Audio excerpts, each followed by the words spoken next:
আসসালামু আলাইকুম রহমতুল্লাহি ওবরাকাতু।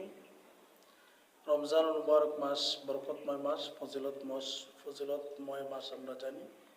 হাদিসে পাকের মধ্যে এসেছে যে ব্যক্তি এই মাসে একটি নফল নেক কাজ করিল, সে যেন একটি ফরজ আদায় করিল। সুবহানাল্লাহ।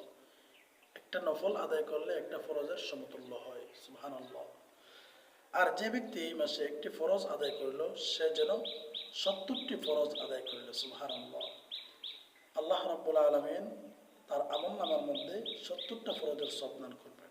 শুধু তাই নয়, ওহু আশাহুস সবরি ও সবরু সাওয়াবুল জান্নাহ, এবং এই মাস ধৈর্যের মাস এবং ধৈর্যের ফল হচ্ছে বেহেশত।